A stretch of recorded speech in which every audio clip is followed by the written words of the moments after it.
好，我们接下来关心的是，早就已经退出时代力量的作家冯光远，他现在当起了谈话性节目的主持人。那么最新他在节目中找来时代力量立委洪慈庸，他也对这个洪慈庸刚结婚嘛，就在节目中大谈婚姻还有家庭的看法。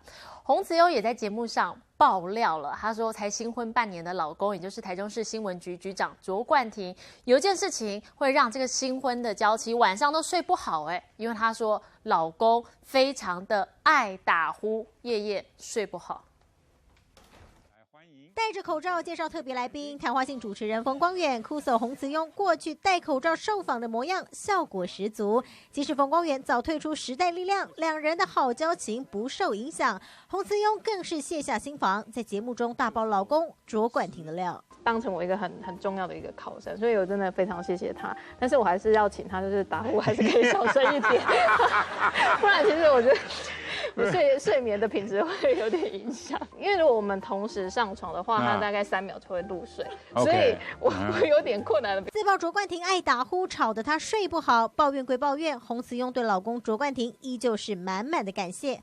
当年被拍到同游新加坡恋情曝光，短短1年多就闪电结婚，先有后婚的谣言不断，就连冯光远都跳出来澄清。大家其实真的不用这个多做联想，为什么呢？因为刚刚那个慈庸进来的时候呢，大家都不约而同的会瞄了一下他的肚子，真的还是水蛇腰，真的要不要站起来给大家看一看？你看是不是？非常的已经3个月了，对，4月20几号，对不对？宣布这事情，峰哥不是已经3个月了，是不是？已经这个要断清楚。强调真的没怀孕，生孩子的事就顺其自然。冯光远贴心送上 Q 版漫画婚纱照，让洪慈庸笑开怀。另一份神秘礼物更让他惊喜。那在这段时间，很谢谢你对我的包容跟体谅。比起我，你真的很成熟。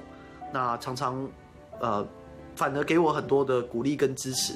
你帮我的远比我帮你的还要多。老公录制秘密影片表达感谢，节目中大方放闪，让外界一窥新婚佳偶的甜蜜。民新闻综合报道。